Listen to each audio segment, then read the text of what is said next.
What's going on, guys? Justin with 1791. Thanks for watching. Today we're going to be talking about the value of learning how to shoot one-handed in a world of speed shooting two-handed. So let's get into it. So the advantages of shooting one-handed are a great many. There are a lot of reasons why it's very important to practice and train shooting one-handed. Even better, taking it a step further, taking a class that incorporates the usage of shooting one-handed. There are several concealed carry permit programs out there across the country that actually require the training of shooting one-handed and shooting from different positions, and it's simply common sense in my opinion. So here's why.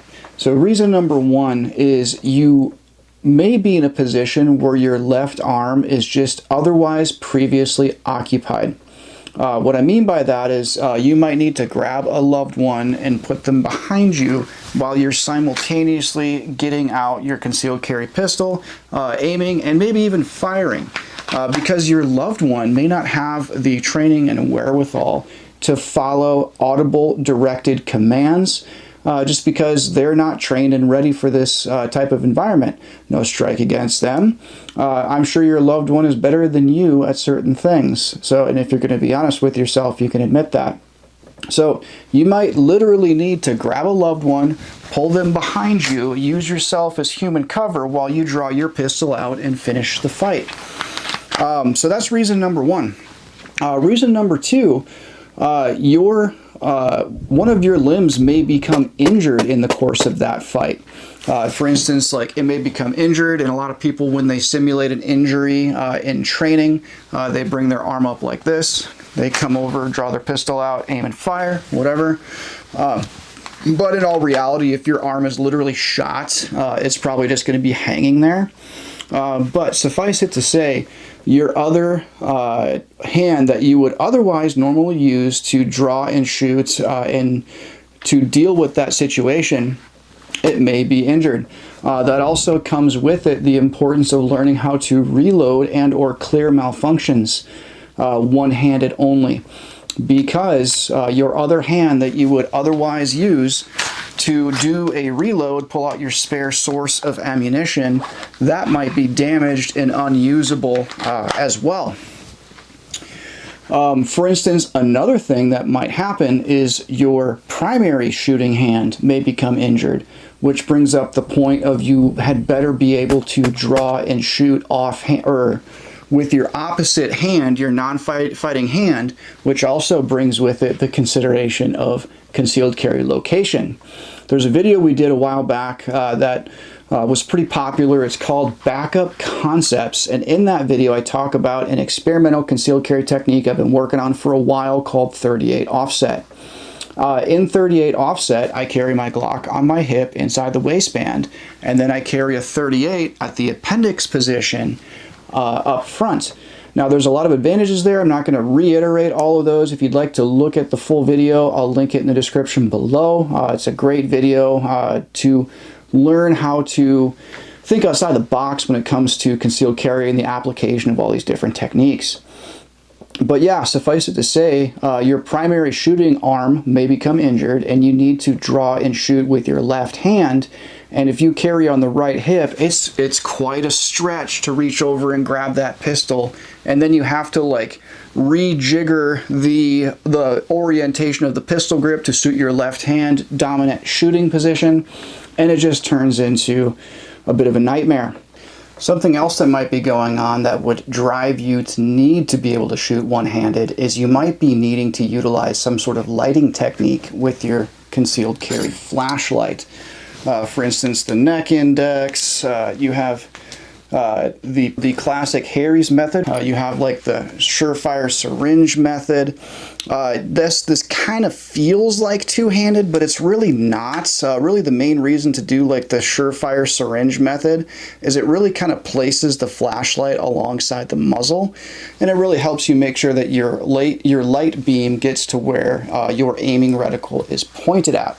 So that is another reason why you need to learn how to shoot one-handed, because you might need to use a flashlight. And the vast majority of self-defense situations actually happen in a lower light setting. So that reason right there, lighting techniques, is a really, really good reason why it would behoove you to really kind of get this one-handed shooting thing figured out real quick. Another reason why you need to learn to shoot one-handed is you might be using a primary rifle or primary long gun that just doesn't have a sling on it. Maybe you're out hunting, like walking for pheasants or whatever, and like you pull up to shoot, you shoot your bird, and all of a sudden you look over and there's like a mountain lion like in the field, or a wolf or something like that.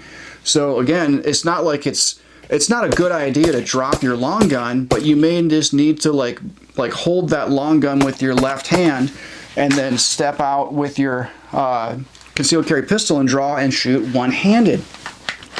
So there's that reason. There is also the practicality of, like, maybe you're using a rifle that has more of a hunting style sling and not a tactical style sling. And in that instance, again, you might just need to hold your long gun in your left hand, draw and shoot with your dominant hand. Because what you really don't want to do is just like lay your gun down, because it may turn into a situation where your pistol is not enough to, let's say, deal with that mountain lion. At which case, gosh, I would sure like to have that 12 gauge with me. I could just bring it up, jack a few more shells in it, and then I have that devastatingly powerful resource at hand as well. So there's a lot of reasons why it's very, very beneficial to train and to practice shooting one-handed, because you may find yourself in a predicament where you need to shoot one-handed. And if you look at the statistics on the amount of gunfights that happen where the end user used one hand versus two hands, is actually pretty significant. I know when I used to be a firearms instructor, I had a student who actually needed to use deadly force to defend himself. And he, at the time, was recovering from a wrist surgery, and his right wrist was in a kind of a brace or a cast because he was recovering from that wrist surgery. So not only did he have to draw off-handed to get his concealed carry pistol out, he needed to shoot one-handed with his non-dominant hand to defend himself. So guys, this stuff happens.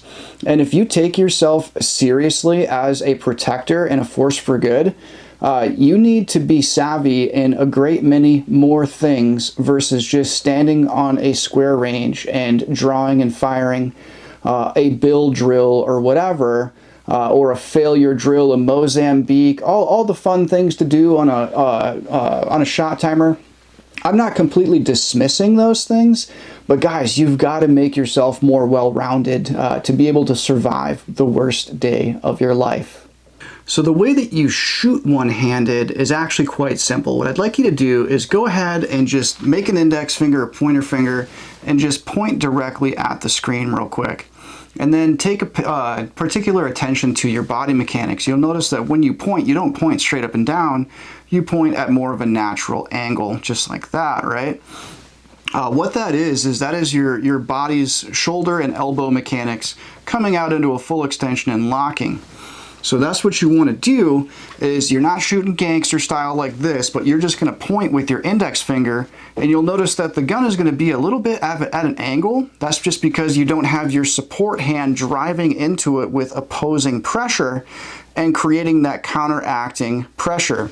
So if you just come to a full extension just like that, that is how you're going to shoot one-handed, and that is how you're going to have the greatest amount of stability when shooting one-handed, especially after successive shots, kind of shot after shot after shot. This is Justin with 1791. If you got some value out of this, if this has inspired you to maybe go practice shooting one-handed, I hope that you like, comment, and subscribe. And until next time, train hard and carry your gun.